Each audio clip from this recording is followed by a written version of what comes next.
News गृह समाचारमा स्वागत छ। नेपाल प्रहरीको केन्द्रीय अनुसन्धान ब्युरो CIB ले निरा आचार्यको हत्यामा संलग्न अभियुक्त विनोद विकलाई सार्वजनिक गरेको छ। आइतबार दिउँसो पत्रकार सम्मेलन गरेर CIB ले विकलाई सार्वजनिक गरेको हो। विकले निराको हत्या गरेको स्वीकारेका छन्। पत्रकार सम्मेलनमा ब्युरोका SSP दिनेश आचार्यले वैशाख 7 गते विनोदले लुटपाट गर्न खोज्दा निराले प्रतिकार गरेकी थिए। प्रतिकार गरेपछि विनोदले पसलमै भएको चक्कुले पटक पटक हानेर निराको हत्या गरेका थिए। निरा सरस्वती नगरमा निरु किचन नामक भाँडा पसल चलाउँथिन्। पक्राउ परेका विक झापामा क्यासिनोमा काम गर्थे। त्यही क्रममा उनमा जुवा खेल्ने लत बस्यो। उनलाई 3 लाख रुपैयाँ ऋण लागेको थियो। त्यसपछि उनी झापा छोडेर काठमाडौँ आएका थिए। काठमाडौँमा उनी नाइट क्लबमा बाउन्सरको काम गर्थे। सोझो हिसाबले काम मात्र गर्दा खर्च चलाउन र ऋण तिर्न नसकेपछि आफू लुटपाटमा लागेको उनले प्रहरीलाई बयान दिएका छन्। त्यही क्रममा निराको पसलमा लुटपाट गर्न जाँदा प्रतिकार गरेपछि हत्या गरेको अभियुक्तले स्वीकारेका छन्। प्रहरीले घटनाबारे थप अनुसन्धान गरिरहेको छ। आइतबार दिउँसो वीर अस्पतालको पुरानो घरको पर्खाल भत्किँदा 4 जना घाइते भएका छन्। वीर अस्पतालको मुख्य भवन पछाडिको पुरानो भवनको छतको पर्खाल भत्केर बिरामी कुरेर बसेका माथि खसेको थियो। पर्खाललाई नछोपेको र घामपानीले असर गरेर कमजोर बनेको पर्खाललाई पानीले भत्काएको हुन सक्ने अस्पतालले बताएको छ। छतको पर्खाल खसेर बिरामी आफन्त कुरेर बसेका अमसुक चौधरी, धर्मेश्वर पन्थी, श्यामा देवी र रिना झा चौधरी घाइते छन्। घाइते सबैको वीर अस्पतालको ट्रमा सेन्टरमा उपचार भइरहेको छ। घाइते सबैको अवस्था सामान्य रहेको वीर अस्पताल प्रशासनले बताएको छ। प्रधान न्यायाधीश नियुक्तिको माग गर्दै कानुन व्यवसायीहरूले आइतबारदेखि विरोध प्रदर्शन सुरु गरेका छन्। नेपाल बार एसोसिएसनको अगुवाईमा बारको कार्यालय परिसरमा भइरहेको प्रदर्शन 1 हप्तासम्म चल्नेछ। नेपाल बार एसोसिएसनले प्रधान न्यायाधीश नियुक्तिका लागि प्रक्रिया अघि बढाउनुपर्ने माग राखी यसअघि सरकारको ध्यानाकर्षण र दबावमूलक कार्यक्रम गर्दै आएको थियो। प्रधानमन्त्री पुष्पकमल दाहाल प्रचण्डले संवैधानिक परिषदको बैठक बोलाए पनि उक्त बैठकले प्रधान न्यायाधीशको नियुक्ति सिफारिस गर्न सकेन। त्यसपछि फेरि बारले दबावमूलक आन्दोलन अघि बढाएको हो। प्रमुख दलहरूबीच संवैधानिक परिषद सम्बन्धी विधेयकमा नै मत बाजिएको छ। त्यसैले संसदबाट विधेयक पारित नहुँदा प्रधान न्यायाधीश नियुक्ति सिफारिस हुन सकेको छैन। तत्कालीन प्रधान न्यायाधीश चोलेन्द्र शमशेर जबरा विरुद्ध 2078 फागुन 1 गते महाअभियोग प्रस्ताव दर्ता भएपछि सर्वोच्च अदालत कायम मुकायम प्रधान न्यायाधीशको भरमा चलिरहेको छ। नेपाल बार एसोसिएसनको केन्द्रीय समिति र विभिन्न अदालतको बार इकाइहरूले पनि प्रधान न्यायाधीश नियुक्तिको माग गर्दै धरना र आन्दोलन गरिरहेका छन्। सरकार र राष्ट्रिय आविष्कार केन्द्रका संस्थापक महावीर पुन बीचको वार्ता सकारात्मक भएको छ। दुवै पक्षबीच वार्ता टोली गठन गर्ने सहमति भएको छ। उपप्रधान तथा रक्षा मन्त्री एवं कानुन न्याय तथा संसदीय मामिला मन्त्री पूर्णबहादुर खड्का, मुख्य सचिव शङ्करदास बैरागी र महावीर पुनबीच रक्षा मन्त्रालयमा आइतबार पहिलो चरणको छलफल भएको थियो। छलफलपछि पुनले सकारात्मक कुराकानी भएको जानकारी दिए। पुनले अनुसन्धान, नवप्रवर्तन र आविष्कारको क्षेत्रमा राज्यले लगानी बढाउनुपर्ने माग गर्दै काठमाडौँको माइतीघर मण्डलामा शुक्रबारबाट अनिश्चितकालीन धरना सुरु गरेका छन्। राष्ट्रिय प्रजातन्त्र पार्टीले काठमाडौँको माइतीघर मण्डलामा जारी सामाजिक आन्दोलन र धरना कार्यक्रमप्रति ऐक्यबद्धता जनाएको छ। आइतबार राप्रपाका अध्यक्ष राजेन्द्र लिङदेन नेतृत्वको टोलीले धरना कार्यक्रम स्थल पुगेर राष्ट्रिय आविष्कार केन्द्रका संस्थापक महावीर पुनको आन्दोलनप्रति आफ्नो पार्टीको साथ, सहयोग र समर्थन रहिरहने प्रतिबद्धता जनाएको छ। केन्द्रका संस्थापक पुनको अगुवाईमा सुरु भएको सो आन्दोलनमा वरिष्ठ चिकित्सक गोविन्द केसी लगायतले समेत ऐक्यबद्धता जनाएका छन्। उपप्रधान तथा गृहमन्त्री नारायण काजी श्रेष्ठले मिटर ब्याजको सम्बन्धमा थप अनुसन्धान र कारबाही अघि बढाइने बताएका छन्। आइतबार जनकपुरमा अनुचित लेनदेन मिटर ब्याज सम्बन्धी जाँचबुझ आयोगको कार्यालय स्थापना गर्दै उनले मिटर ब्याजीको हकमा सरकार सदैव कठोर भएर प्रस्तुत हुने बताए। मधेसमा मिटर ब्याजीको जालो फैलिएको दावी गर्दै मन्त्री श्रेष्ठले राजनैतिक पहुँचको आधारमा कुनै पनि मिटर ब्याजीले उन्मुक्ति नपाउने जिकिर गरे। सामन्तवादको केही भद्दा अवशेषहरू अहिलेसम्म बाँकी हुनु हाम्रो लागि लज्जा र दुःखको विषय हो। तर यो मजदुर, किसान, दलित, जनजाति, महिला, पिछडेको क्षेत्रको जनता, गरिब किसानहरूले न्याय पाएनन् भने यो राजनीतिक परिवर्तनको औचित्य पुष्टि हुन सक्दैन। स्वयं पीडितहरूबाट पनि एउटा सुझाव आयो, बुद्धिजीवीहरूबाट यो सुझाव आयो। अहिलेको ऐनको व्यवस्थाबाट ठगीको सन्दर्भलाई अगाडि सारेर केही कारबाही त गर्न सकिन्छ, तर त्यो पर्याप्त छैन। अनुचित लेनदेन र मिटर ब्याजी सम्बन्ध भने ठोस कानुनी व्यवस्था भयो भने यो कारबाही गर्न सजिलो हुन्छ र पीडितलाई न्याय दिन सजिलो हुन्छ भन्ने सुझावहरू प्राप्त भएकोले पहिलो त हामी विद्यमान कानुनमा संशोधन गरेर मिटर ब्याजी र अनुचित लेनदेनको प्रकरणलाई नै कानुनमा राखेर पीडकहरूलाई कारबाही गर्ने र पीडितलाई न्याय दिने प्रावधान सहित हामीले कानुन संशोधनको प्रक्रिया अगाडि बढाउने गरी सरकारले मन्त्री परिषदले त्यसलाई पारित गरिदिएको छ। मध्य प्रदेशका मुख्यमन्त्री सरोज कुमार यादवले मध्य प्रदेशमा भ्रष्टाचार बढिरहँदा सरकार भने मुख दर्शक बन्नु परेको बताएका छन्। आइतबार जनकपुर धाममा अनुचित लेनदेन मिटर ब्याज सम्बन्धी जाँचबुझ आयोगको कार्यालय स्थापना कार्यक्रममा बोल्दै उनले प्रदेशमा भ्रष्टाचार बढिरहँदा समेत सरकार मुख दर्शक बन्नु परेको बताएका हुन्। मध्य प्रदेशमा सबै जनता पीडित छ, किनभने भ्रष्टाचारीको कारण दिन प्रतिदिन भ्रष्टाचारी मौलाइरहेको छ। यसको जिम्मेवारीको हामीसँग त कुनै निकाय नै छैन। प्रदेश सरकार त एउटा मुख दर्शक बनेर बसेको हो। मैले आलोचना गरेको होइन, सही कुरामा भन्दै थिएँ। यो भन्दा पहिला म सभामुख पनि थिएँ यहाँ प्रदेश सभाको। प्रदेश घटना घट्थ्यो, कुनै ठाउँमा डकैती भयो, कुनै ठाउँमा अपहरण भयो, कुनै ठाउँमा बलात्कार भयो। मान्यजीहरूले सदनमा कुरा उठाउने अनि सभामुखजी रुलिङ गरिदिनुहोस्, म रुलिङ पनि गर्थेँ। पछि प्रदेशको गृहमन्त्रीसँग सोद्धाखेरि गृहमन्त्रीले त त्यो घटनाको थाहै हुँदैन। जबकि खास गरेर प्रदेश सरकारलाई पुलिस संयोजन गरिदिनुपर्छ, तर संयोजन नगरे पनि समन्वय गरेर ज्यादा पनि धेरै कामको निकास निस्किन्छ, तर यहाँ समन्वय पनि छैन। फेरि अब गृहमन्त्रीजी हुनुहुन्छ भन्नै पर्यो। म मुख्यमन्त्री भएर भर्खर गएको थिएँ यहीँ बिहिबार। मेरै घरको बगलमा 2 किलोमिटर बगलमा हाम्रो उपेन्द्रजीको विजय जुलुस आयो। म पनि सोचेँ कि ल त्यहाँ जाउँ। त्यहाँ म गएँ, त्यो दिन पनि मेरो खल्तीबाट पैसा चोरिदियो। ल, एउटा मुख्यमन्त्रीको खल्तीबाट पैसा चोरेर त्यहाँको सुरक्षा कति बलियो छ। अनुचित लेनदेन मिटर ब्याज सम्बन्धी जाँचबुझ आयोगले जनकपुर धाममा आजदेखि केन्द्रीय कार्यालय सञ्चालनमा ल्याएको छ। प्रारम्भिक काम जारी राखेको आयोगले आइतबारदेखि जनकपुर धाममा कार्यालय स्थापना गरी कार्य सञ्चालन सुरु गरेको हो।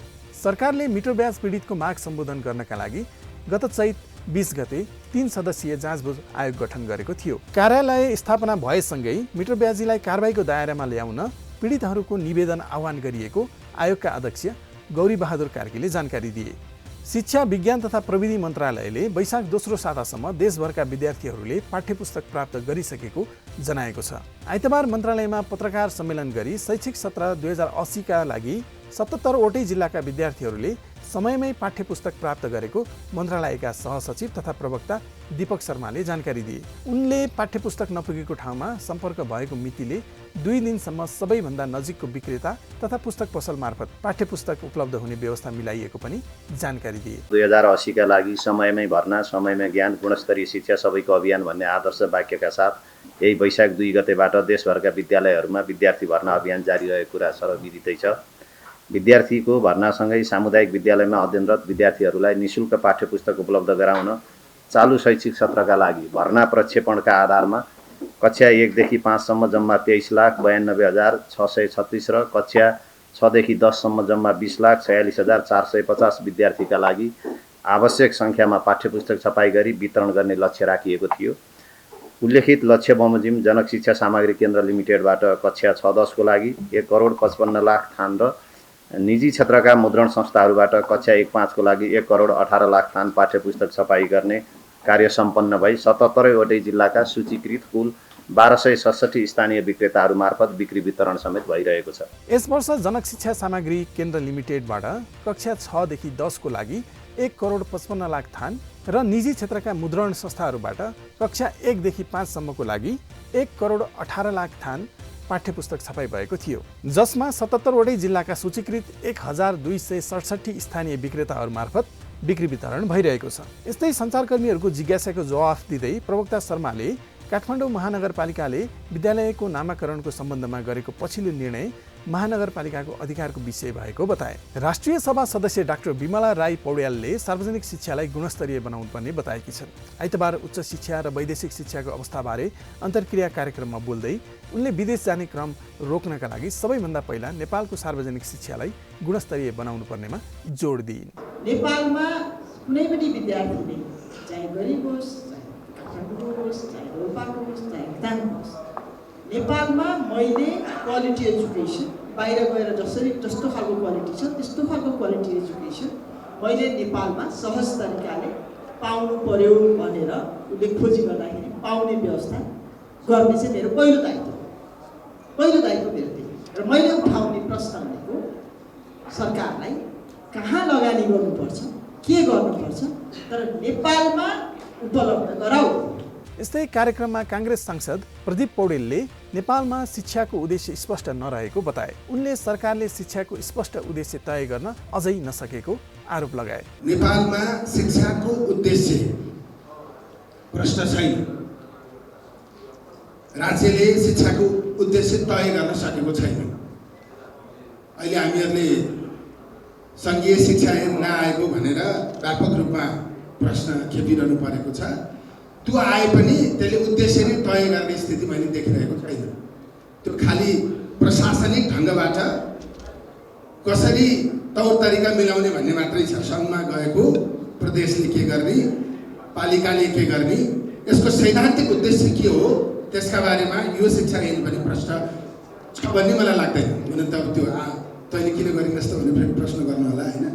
त्यो संशोधन त्यहाँ दर्ता भइसकेपछि संशोधन हाल्ने कुराहरू छँदैछ। फेरि यो सबै कुरामा हाम्रो नलेज पनि पूर्ण हुन्छ भन्ने छैन। त्यसको आफ्नो विवेकले भएसम्म कोसिस गर्ने विषय हो। नेपालको विश्वविद्यालयहरू कस्तो बनाउने, अब राज्यले त मलाई सोध्नुहुन्छ भने राज्यको काम जम्मा के छ भने एफिलिएसन दिने मात्र हो। त्यसलाई व्यवस्थित ढङ्गले कसरी चलाउने, त्यसले राष्ट्रिय उद्देश्य कसरी पुरा गर्ने, त्यो आम हामीलाई चाहिएको जनशक्ति उत्पादन गर्ने गरी त्यो विश्वविद्यालयलाई कसरी अगाडि बढाउने, यो सबै कुरामा हाम्रो प्रश्नता छैन।